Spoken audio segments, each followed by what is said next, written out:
तुम्ही जास्त पालिकेला पत्र दिले 4-5 दिवसापूर्वी. तर पालिकेने काय उत्तर दिले आपल्याला?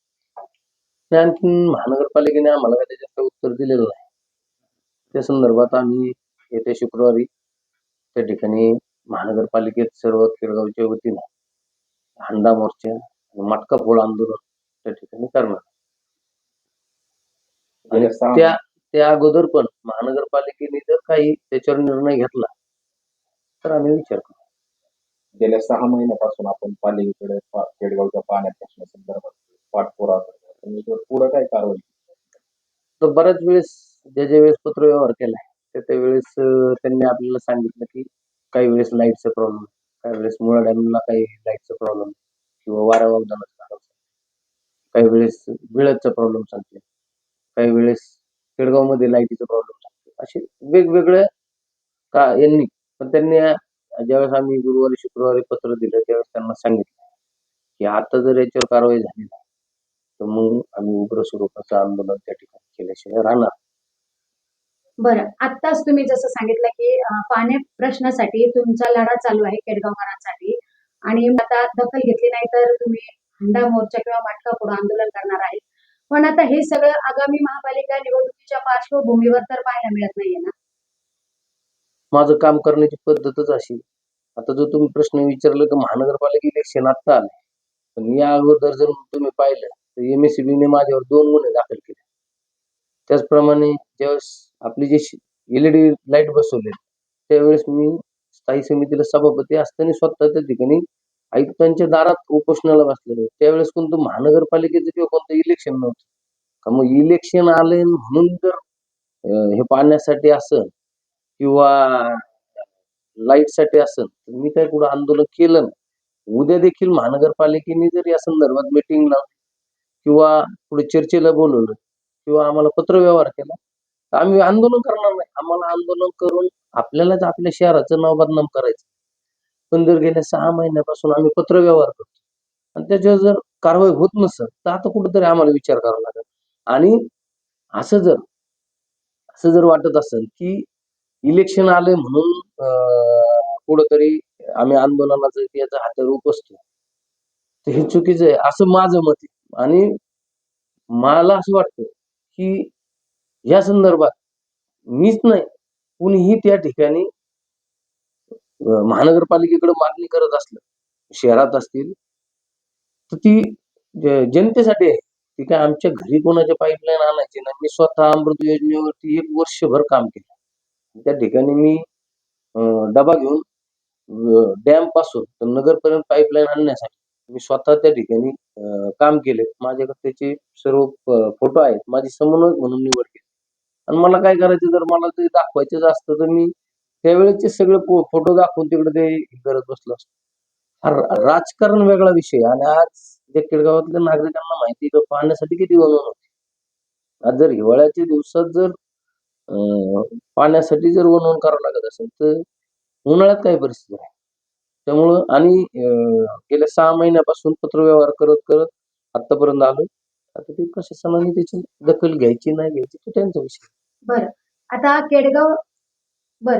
केडगावकरांच्या पाणी प्रश्नासंदर्भात म्हणजे जर आम्हाला त्यांनी जर बोलवलं त्यांनी आमच्याबरोबर चर्चा केली तर त्यांनी काही आम्ही काही प्रश्न करू त्याची जरी उत्तर योग्य मिळाली. उत्तर म्हणजे काय आम्हाला पाणी पाहिजे. आम्हाला काय त्यांच्याबरोबर पुढं काय हे नाही. आम्हाला पाणी वाढून भेटलं तरी आम्ही समाधानी आणि आम्हाला पाणी वाढून द्यावं एवढीच आमची केडगावकरांची वतीने विनंती. आणि असं जर वाटत असेल की इलेक्शन आलंय म्हणून आम्ही ही मागणी करतो तर मी त्या ठिकाणी जाणार सकत नाही. मी नागरिकांना त्या ठिकाणी पाठवून देईन.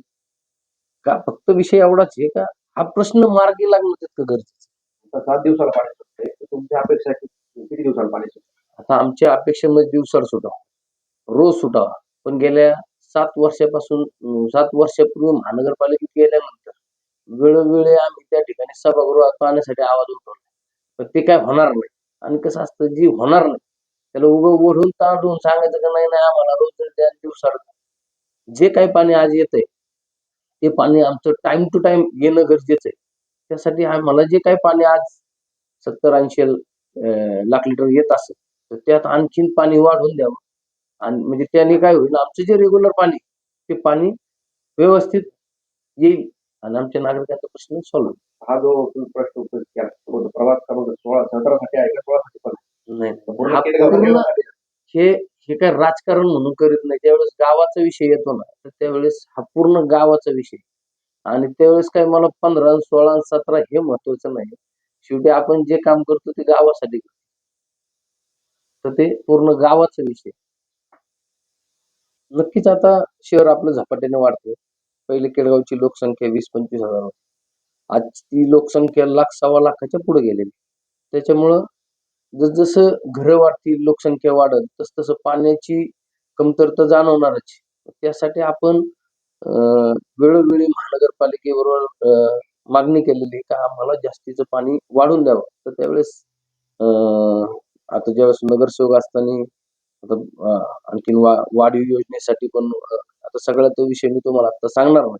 कारण की कसं होईल, आम्हाला पण आमच्या काही गोष्टी करून घेण्यासाठी काही दबाव वापरावा लागतो. तर आता आम्ही फक्त आत्ता आम्हाला जी काही केडगावकरांना जी पाण्याची आवश्यकता आहे, तिच्यासाठी आम्ही भांडणार आहे आणि ते पाणी वाढवून घेणार आहे. तुम्ही पाणी जपून वापरा. आवश्यक नसल्यास त्या ठिकाणी आपण नळ बंद करून ठेवा. फक्त ते पाणी जर रस्त्यावर सोडलं, जर त्या ठिकाणी जर डांबरी रस्ते असतील तर ते डांबरी रस्ते खराब होऊन जातात. निधी आणणं इतकी सोपी गोष्ट नाही.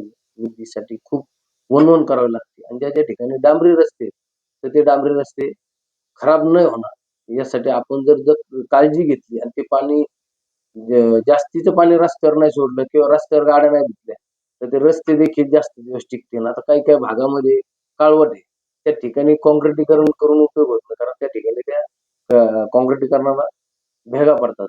त्यापेक्षा तिथं डांबरीकरण केलं तर ते त्या ठिकाणचं ते डांबरीकरण जास्त दिवस टिकतं. त्यासाठी आपण पाणी जपून वापरावं आणि कमी सांडावं.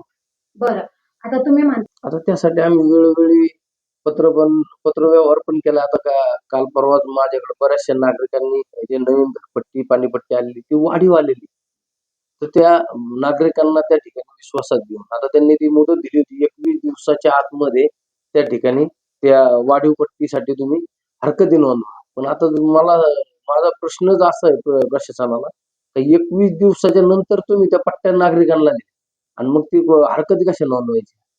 तर तो देखील विषय त्या ठिकाणी प्रशासनाने आणखीन नागरिकांना हरकती घ्यायला वेळ वाढवून द्यावा अशी प्रशासनाला केडगावकरांच्या वतीने विनंती करतो. दर्जेदार शिक्षणाची हमी म्हणजेच JSS गुरुकुल. प्ले ग्रुप ते इयत्ता 8वी इंग्रजी माध्यमासाठी प्रवेश प्रक्रिया सुरू. डिजिटल तंत्रज्ञानाद्वारे शिक्षण पद्धती. एका वर्गात फक्त 20 ते 25 विद्यार्थी. गणितामध्ये प्रावीण्यासाठी abacus. Pickup and drop facility. ठिकाण बालाजी कॉलनी, अंबिकानगर, केडगाव, अहमदनगर. संपर्क 0241 241 7007, 9403 98 7007 आणि 9371 38 8007.